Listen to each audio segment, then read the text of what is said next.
Hello friend, Reena लोकगीत YouTube channel में आप सभी का स्वागत है। मैं एक देशभक्ति गीत गाने जा रही हूँ। आप लोग देखना, जितने हमारे भाई बहन हमारे चैनल को लाइक करके सब्सक्राइब कर लेना, वीडियो फुल वॉच करके देखना।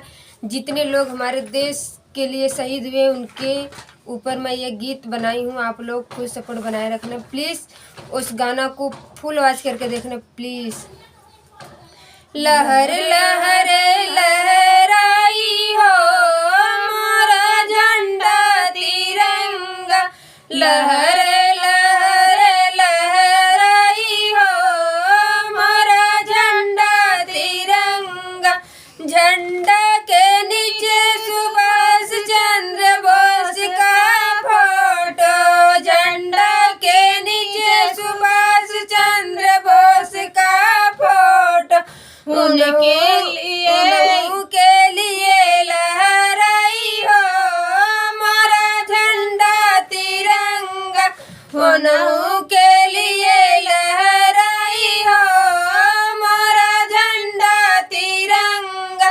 लहर लहर लहराई हो हमारा झंडा तिरंगा, लहर लहर लहराई हो मोरा झंडा तिरंगा।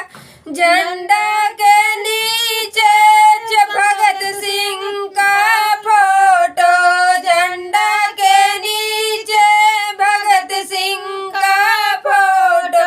उन्हों के लिए लहराई हो मोरा झंडा तिरंगा, उन्हों के लिए लहराई हो मोरा झंडा तिरंगा। लहर लहर लहराई हो मोरा झंडा तिरंगा, लहर लहर लहराई हो मोरा झंडा तिरंगा। झंडा के नीचे महात्मा गांधी का फोटो, झंडा के नीचे महात्मा गांधी का फोटो।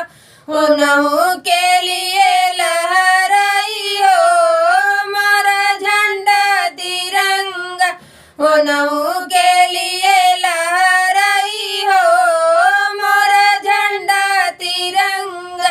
लहर लहर लहराई हो हमारा झंडा तिरंगा, लहर लहर लहराई हो हमारा झंडा तिरंगा।